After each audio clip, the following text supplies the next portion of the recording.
एक दिन द्वारिकाधीश श्री कृष्ण बैठे थे, नारद जी घर आए। अब नारद जी का तो आपको पता ही थोड़ा सा विनोदी स्वभाव है, थोड़ा यहाँ वहाँ आनंद लेते घूमते रहते हैं।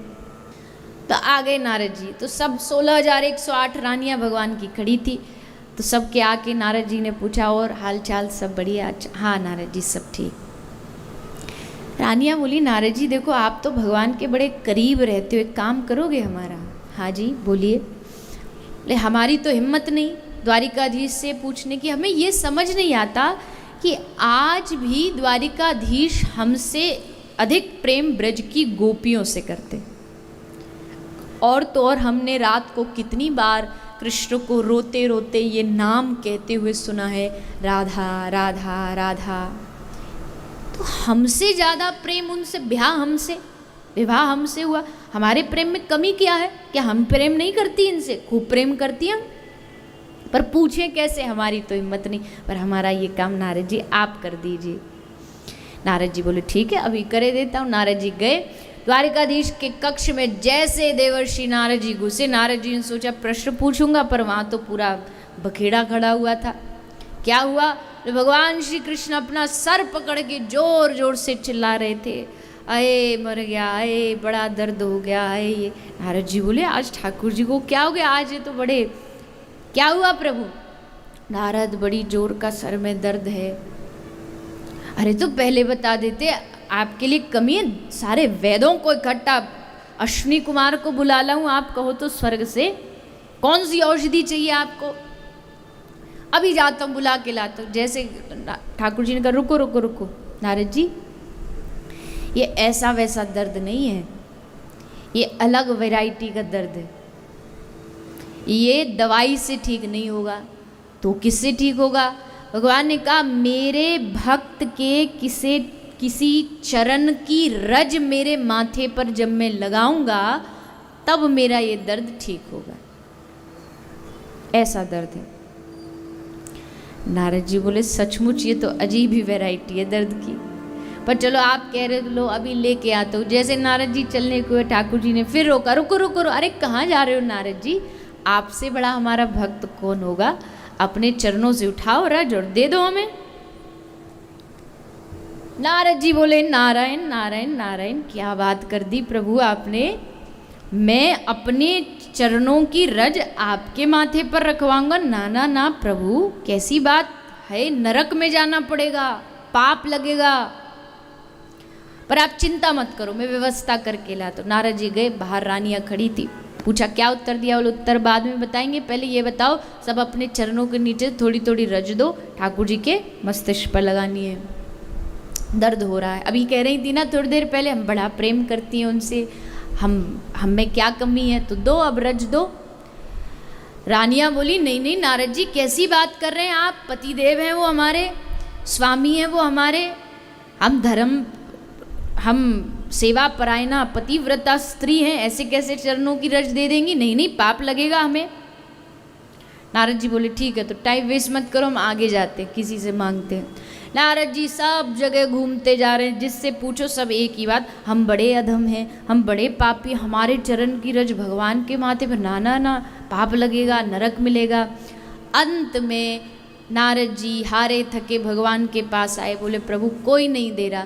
ठाकुर जी बोले ब्रज गया था तू गोपियों के पास? प्रभु जब इतनों ने नहीं दिया तो वो क्या देंगी? वो तो आपकी और भी ज़्यादा परम भक्त है, वो तो कतई नहीं देंगी कि नहीं नहीं हम अधम कहाँ। जा तो एक बार कोशिश तो कर। नारद जी आए ब्रज में, यमुना का घाट था, सारी गोपी पानी भरने के लिए एकत्रित थी, कृष्ण चर्चा चल रही थी। जैसे नारद जी को देखा रोम रोम खिल गया, आहा नारद जी आज जरूर कोई सूचना लाए होंगे द्वारिका से।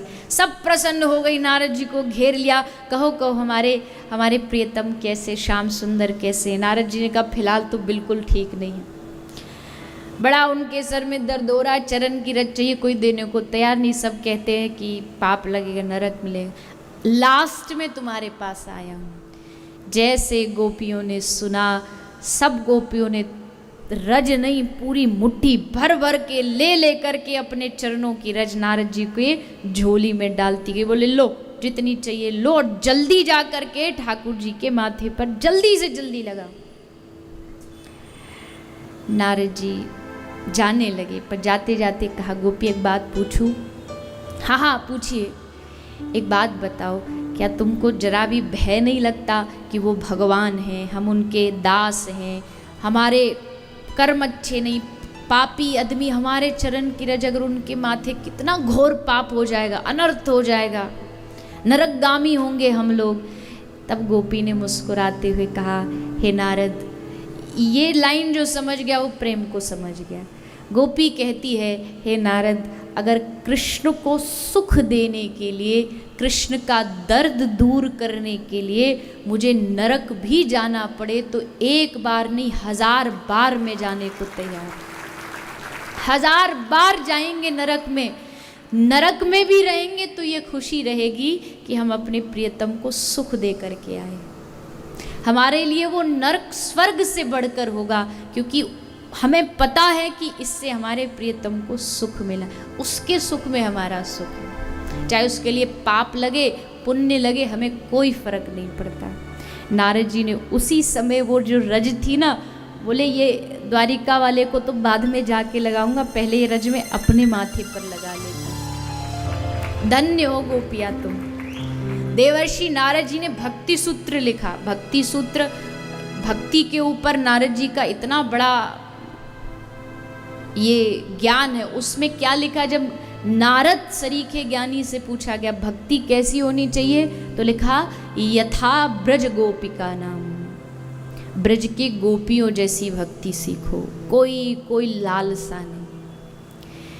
उसी प्रेम का फल आज क्या हुआ, उसी प्रेम के फलस्वरूप आज भगवान श्री कृष्ण ने गोपियों के साथ महारास करने का मन बनाया।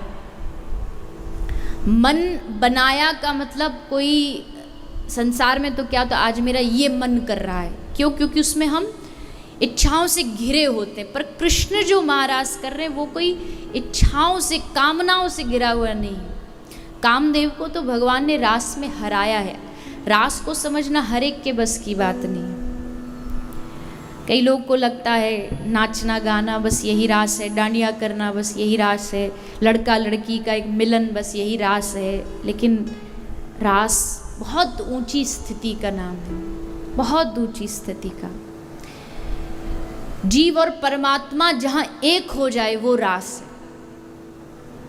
अलौकिक, अद्भुत, अतुलनीय जो रस है, रसो वही सह, रसों का जो समूह है, दुनिया में जितने रस हैं उनको इकट्ठा किया जाए तो उसका जो समूह है वो रास है।